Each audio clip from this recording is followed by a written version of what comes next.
Hello दोस्तों, कैसे हैं आप सब। आप सबका आपके अपने YouTube चैनल जैसे स्टार्ट स्टडी में बहुत बहुत स्वागत है। मैं शुभम आर्य हाजिर हूँ फिर से एक नई वीडियो में। आज की वीडियो हम लोग क्या करेंगे, जैसे कि पिछली वीडियो में डिस्कस किया जो सीटेट का पेपर रहता है उसके मैथ के सेक्शन को हम लोग डिस्कस कर रहे थे। उसमें हम लोग क्या है, पिछली वीडियो नंबर सिस्टम का पार्ट 1 किया था। आज कुछ में क्या ना कुछ और टाइप के सवाल बच गए थे, उसके लिए मैं पार्ट 2 लेके आऊँगा। इस पार्ट 2 में क्या होगा, जितने भी टाइप के सीटेट के क्वेश्चन होते हैं जो अभी शेष रह गए तो सारे आज हम फिनिश कर देंगे, ठीक है। तो चलिए दोस्तों अपने वीडियो को शुरू करते हैं।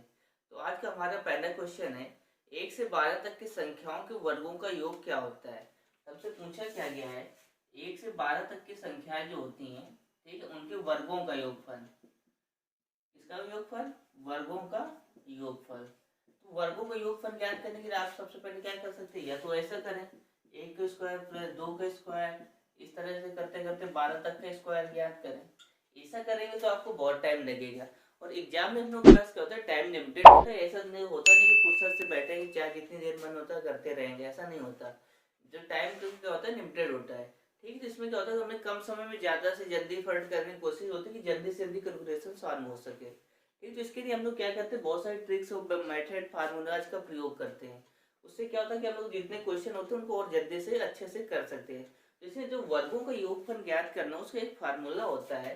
किसी संख्या के मतलब प्राकृतिक संख्या लगातार क्रमागत संख्याएं दी गई हों, उनके वर्गों का योगफल ज्ञात करने के लिए हम लोग फार्मूला यूज करते हैं n+1 और 2n+1 अपॉन 6। इससे क्या होता है, जब इनका क्या करते हैं, वर्गों का योगफल ज्ञात करते हैं, ठीक है। इसका फार्मूला हम लोग किसके लिए प्रयोग करते हैं, वर्गों का योगफल ज्ञात करने के लिए हम इसका फार्मूला का प्रयोग करते हैं। इसमें क्या करें, n की जगह कितनी संख्या है, 1 से 12 तक की संख्या दी गई है ना, तो हम लोग n की जगह कितना रख देंगे, n का मान पुटअप आप करेंगे कितना, 12 पुटअप कर देंगे, ठीक है। तो 12 और n+1 इज इक्वल टू 13 और 12 दूनी 24 से 25, ठीक। अपॉन 6 कर देंगे तो 6 का भाग इसमें चला जाएगा, 6 2 जा 12 और फिर हम करेंगे 25 दूनी 50, यहाँ नेक्स्ट करने 13 जोड़ते 50 अपॉन 4 बचाएं 65। इसका कौन सा सही आंसर आ जाएगा, 650। इस क्वेश्चन का आंसर हम लोगों का कौन सा आएगा, 650, ठीक है।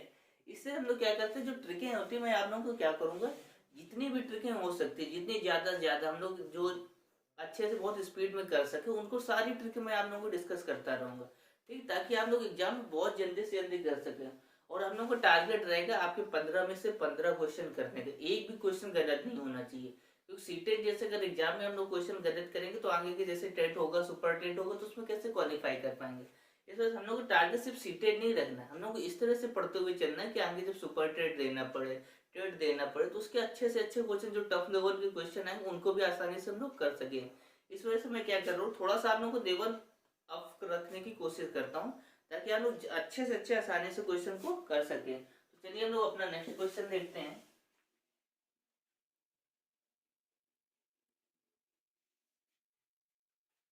हम लोग का नेक्स्ट क्वेश्चन क्या कह रहा है, एक संख्या दी है, उसमें क्या है, स्थानीय मान यानी प्लेस वैल्यू ज्ञात करना है, ठीक है। स्थानीय मान और प्लेस वैल्यू और एक होता है फेस वैल्यू, इनका अंतर आप समझते हैं। प्लेस वैल्यू क्या होता है, वो संख्या किस मतलब की इकाई में दी है, 1 से 10 से 1000 100 किस प्लेस में दी है, उसके स्थान पूछता है, जैसे इकाई दहाई सैकड़ा किस स्थान पे।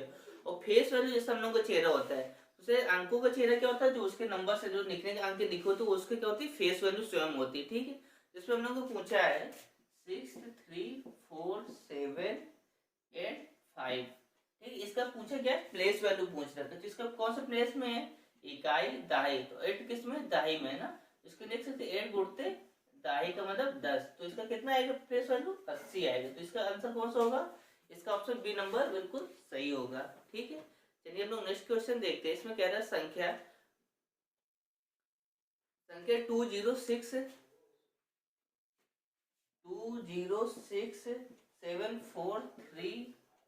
ठीक है। इसमें पूछा 6 के अंकित मान और 6 के स्थानीय मान का योगफल ज्ञात कीजिए। तो हम लोगों ने अभी क्या किया, प्लेस वैल्यू ज्ञात किया था, इसमें 6 कहाँ पे ही है, इसमें कौन सी इकाई दाही सैकड़ा हजार, तो चीज किसमें इसकी प्लेस वैल्यू कितनी आ जाएगी, 6 इंटू 1000, तो इसकी कितनी हो जाएगी 6000, ठीक है। ये इसकी क्या होगी, प्लेस वैल्यू होगी।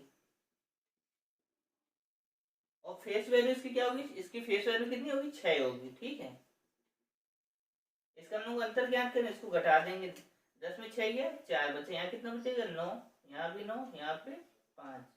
ठीक, तो इसका आंसर, सॉरी इसमें क्या करना, हमने ऐड करना था, हमने क्या कर दिया, अंतर कर दिया है। ठीक है, इसमें योगफल ज्ञात करने का, तो इसका योगफल आप लोग ज्ञात कर देंगे, उसमें तो कोई दिक्कत होगी नहीं। इसका आ जाएगा 6000। योगफल ज्ञात करने कह सकते हैं, इसमें गुणा करने की भी कह सकते हैं, इसका डिवाइड करने को कह सकता है। ठीक है, इस तरह के आप सारे क्वेश्चन कर लेंगे। ठीक है, ये तो बहुत सारे क्वेश्चन था, हम लोग नेक्स्ट क्वेश्चन देखते हैं।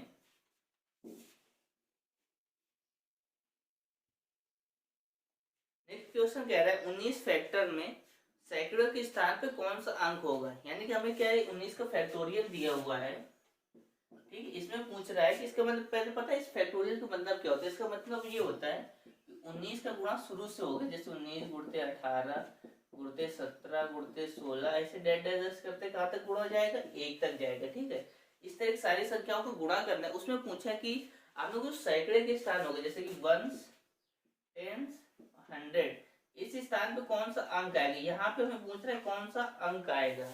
एक क्या होता है, ट्रिक होती है, जो इसको क्यों आप गुणा करेंगे तो इसमें बहुत सारा टाइम वेस्ट होगा, तो आप गुणा तो करने बैठेंगे नहीं, पहले 19 गुणते 18 फिर इतने कर दो, सारे का गुणा करके आ रहे हैं, वैसे तो आपको टाइम बहुत ज्यादा वेस्ट हो जाए। तो इसमें क्या होता है, ट्रिक होती है, हम लोग क्या ज्ञात करते हैं कि लास्ट में जीरो ज्ञात करने की ट्रिक होती है, किसी संख्या का अगर फैक्टोरियल करेंगे तो उसमें गुणा करने में अंतिम में कितने जीरो आएंगे, ये हम लोग एक ट्रिक होती है। इसमें क्या करते हैं, नंबर अपॉन 5 कर देते हैं। ठीक है, कोई भी संख्या जो दी हो, जिसका फैक्टोरियल हमें दिया हुआ है, उसमें क्या करना, उसकी जो संख्या होगी उसमें 5 का भाग देंगे, तो उससे हमें पता चल जाएगा कि कितने स्थान तक जीरो आएंगे, मतलब अंतिम में कितने जीरो आएंगे। ठीक है, 19 में जब 5 का भाग देंगे तो कितने बार पूर्णतः भाग चला जाएगा, 3 बार। ठीक है, बाकी में रिमाइंडर से कोई मतलब नहीं।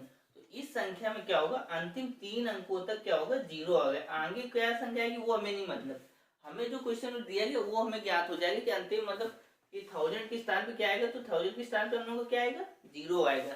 ठीक है, इस ट्रिक के माध्यम से लोग आसानी से ज्ञात कर सकते हैं। ठीक है, तो मतलब क्या होगा, अगर आप इसमें गुणा करने बैठते तो बहुत ज्यादा टाइम वेस्ट होता, तो आप गुणा तो कर नहीं सकते।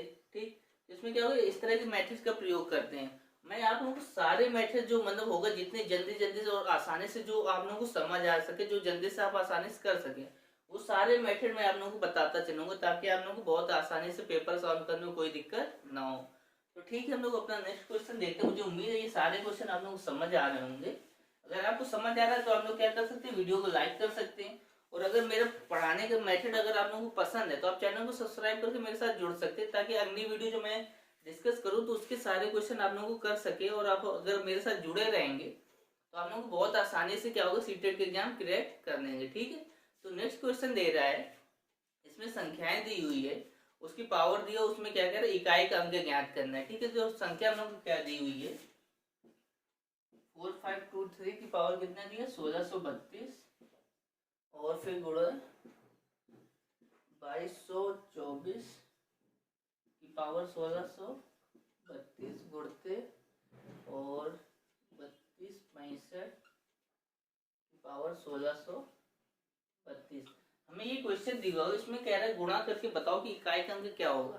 तो हमें सबसे मतलब किससे, इकाई का अंक से मतलब है। ठीक है, तो ये क्या होता है, इसका फार्मूला होता है डिविजिबिलिटी रूल का, जब आप लोग रिमाइंडर थ्योरम वाला चैप्टर पढ़ रहे हो उसमें यूनिट डिजिट करके एक फार्मूला मतलब यूज करते हैं कि यूनिट डिजिट किसी संख्या की हमें ज्ञात करनी हो तो उनके क्या होता है, तो उसका पावर का एक फार्मूला मतलब मेथड होता है, तो उसके जरिए हम लोग क्या है इसको बहुत आसानी से कर सकते हैं। उसमें क्या होता है, जो जीरो होता है, हम लोग अगर किसी संख्या में इकाई का अंक क्या दिया हो, जीरो दिया हो, ठीक है, 1 दिया हो, और क्या दिया हो, 5 दिया हो, 6 दिया हो, इसके पावर हम लोग कोई भी पावर करने, कोई भी अंक मतलब कितनी भी पावर इन अंकों के ऊपर लगा दे, इनका क्या होता है, नंबर हमेशा कैसा रहता है, सेम रहता है।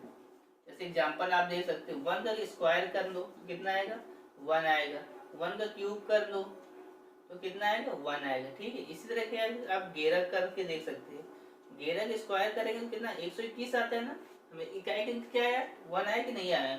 11 का क्यूब करके देख सकते हैं, इसका कितना होता है, 1331, इसका भी इकाई का कितना आया, 1 आया। इसी तरह हम 5 को कर सकते हैं, 5 का स्क्वायर करेंगे कितना आएगा, 25 आएगा ना, और इसका क्यूब करेंगे कितना आएगा, 625 आएगा। ठीक, इसके आगे पावर करके देख सकते हैं, इसी तरह 6 का करके देख सकते हैं। आप इनमें किसी के भी ट्राई करेंगे तो हमेशा क्या होगा, यूनिट डिजिट हमेशा ये सेम नंबर ही आता है। ठीक है, दूसरा रूल कहता है 2, 3, 7 और 8 का। इसमें क्या होता है, ये जो संख्याएं होती हैं 2, 3, 7, 8, ये क्या करते हैं, 4 का पैटर्न अपनाती हैं। ठीक है, इसमें क्या होता है, जैसे 2 का स्क्वायर करेंगे, 2 की पावर 1 करेंगे कितना आएगा, 2 आएगा। 2 का स्क्वायर करेंगे कितना आएगा, 4 आएगा। और 2 का क्यूब करेंगे कितना आएगा, 8 का आएगा। और फिर 2 की पावर 4 करेंगे तो कितना आएगा, 6 आएगा। फिर 2 की पावर 5 करेंगे कितना आएगा, 32 होता है ना, फिर कितना आ जाएगा, 2 आ जाएगा। इसी तरह 3 होता है और 7 होता है, 8 होता है। इनका अगर आप ये क्या करते हैं, 4 का साइकिल अपनाते हैं। ठीक है, इसमें क्या करते हैं, अगर कोई पावर दी गई हो तो उसमें क्या करते हैं हम लोग, पावर में 4 का डिवाइड करते हैं। और जब 4 का डिवाइड करते हैं उसके बाद जो रिमाइंडर बच रहा है, क्या बच रहा है, रिमाइंडर, वो इसमें क्या होता है, पावर हम लोग रख के चेक कर सकते हैं कि कितने पर जा रहा है। अगर 2 पावर 1 जा रहा है तो 2 रिमाइंडर आएगा, अगर 2 पावर 2 आ रहा है तो 4 रिमाइंडर आएगा। ऐसे इसमें कर देंगे 3 का होता है। ठीक, 3 का भी हम लोग चेक कर देंगे, 7 का ऐसे करते हैं, 8 का भी करके देख सकते हैं।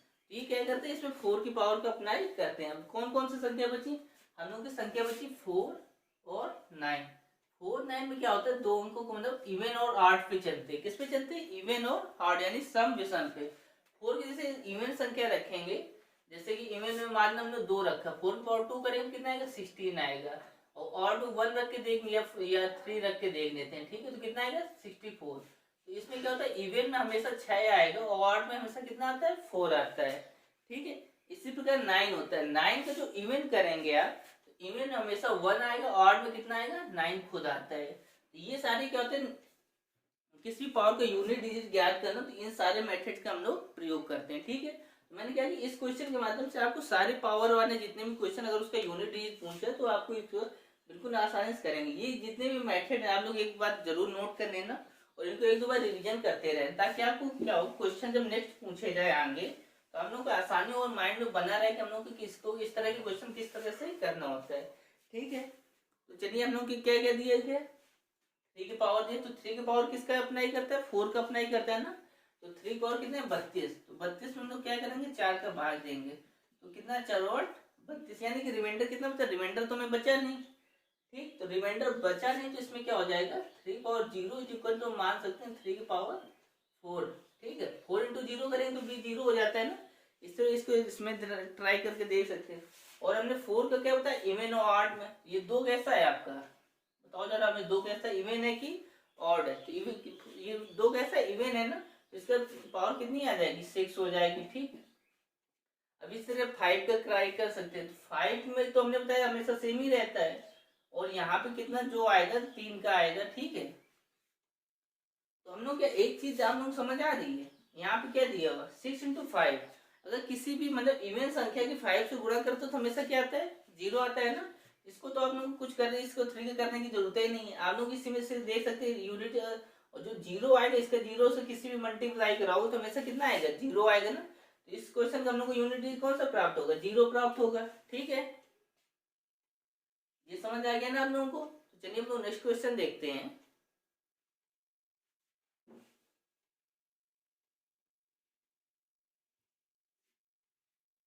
नेक्स्ट क्वेश्चन में क्या कह रहा है, हमें संख्याएं दी है, उनके गुणनखंडों में से इकाई का अंक ज्ञात करना है। ठीक है, तो हम लोग क्या दिया है, 3, 4, 5, 1 की पावर कितना दिया, 51 दिया है, गुणते 5, 3, 1 की पावर 43। अब इसमें हम लोग क्या देख रहे हैं, हमें इसका क्या करना है, यूनिट डिजिट ज्ञात करना है। तो इसमें हमेशा हमें क्या कह दिया, यहाँ पे इकाई का अंक कितना दिया, 1 दिया, यहाँ पे कितना दिया है, 1 दिया है।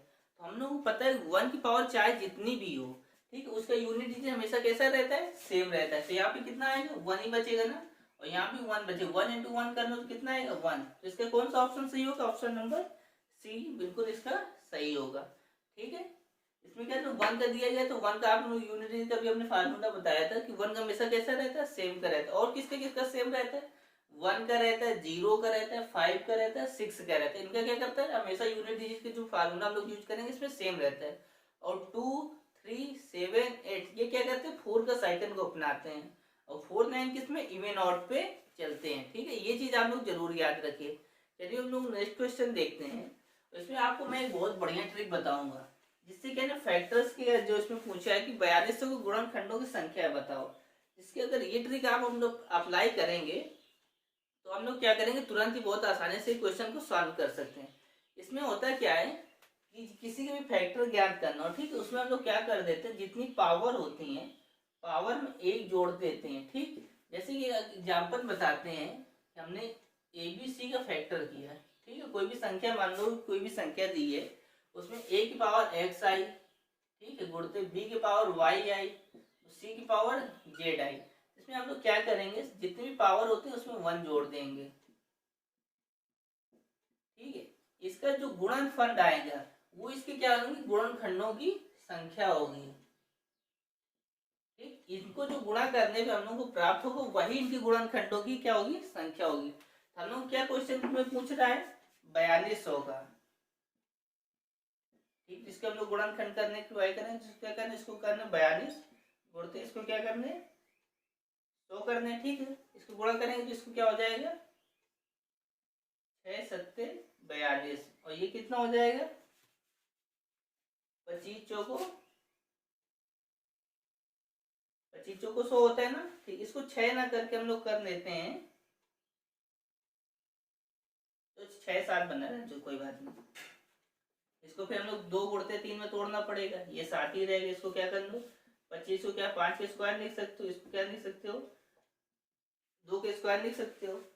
ठीक है, अब इसको मैं क्या है यहाँ पे लिखे दे रहा हूँ आप लोगों को, क्योंकि नीचे शायद हो सकता है कैमरा में एंगल कट हो जाए। इसमें 2 की पावर 1 और ये की 2 की पावर 2, तो ये कितना हो जाएगा 2 की पावर 3 प्लस गुणते 3 की पावर कितना है, 3 की पावर 1 है, गुणते 5 की पावर कितना है 2 है, और 7 की पावर 1 है।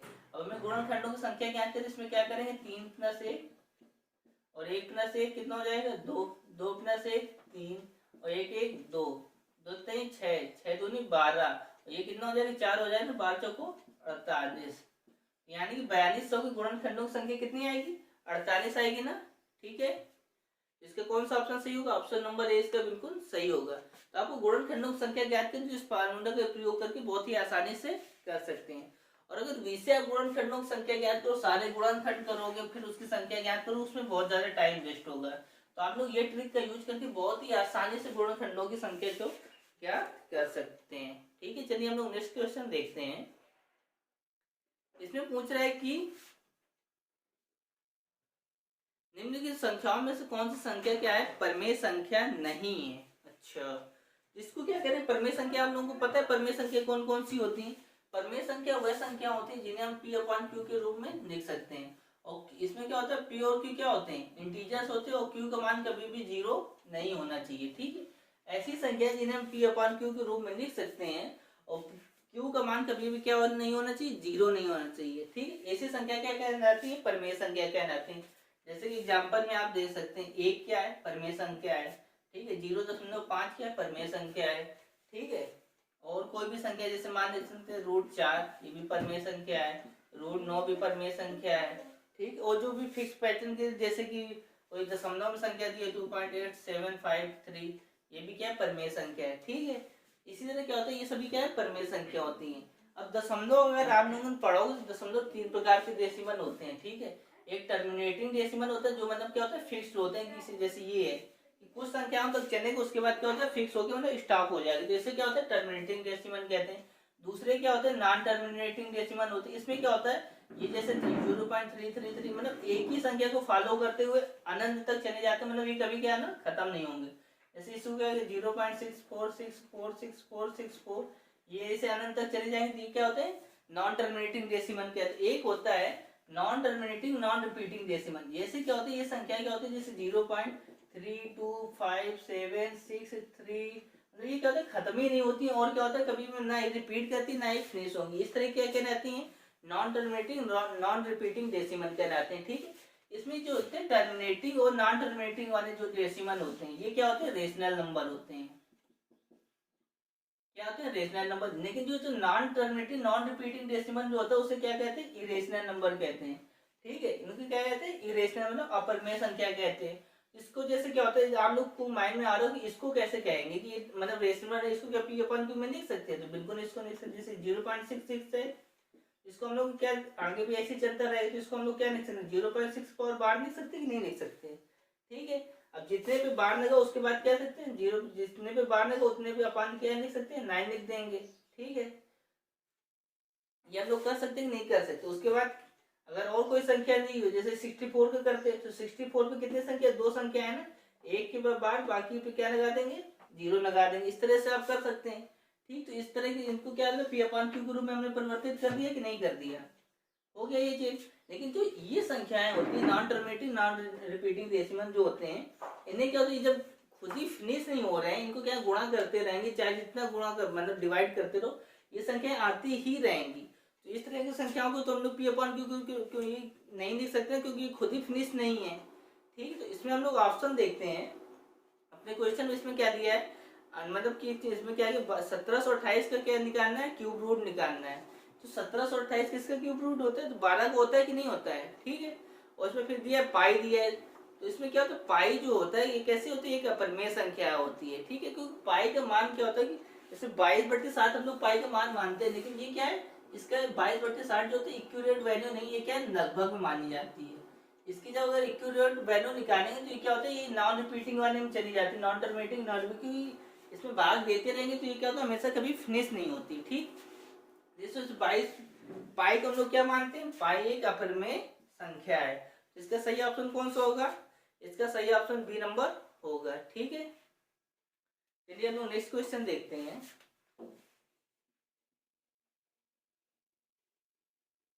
नेक्स्ट क्वेश्चन में भी ये पूछ रहा है कि संख्या कैसी है, परमेय है कि अपरिमेय है? तभी आप लोगों को हमने बताया कि जैसे कोई भी संख्या, जैसे कौन सी ये कैसी है 0.33, इसको क्या क्या लिख सकते हैं? 0.232, इसी तरह ये अंत तक जाएगी ना। तो इस तरह की संख्या की मैंने आपको कहा, ये कैसी है? नॉन टर्मिनेटिंग संख्या। नॉन टर्मिनेटिंग संख्या कैसी होती है? रेशनल नंबर होती हैं। कैसी होती हैं?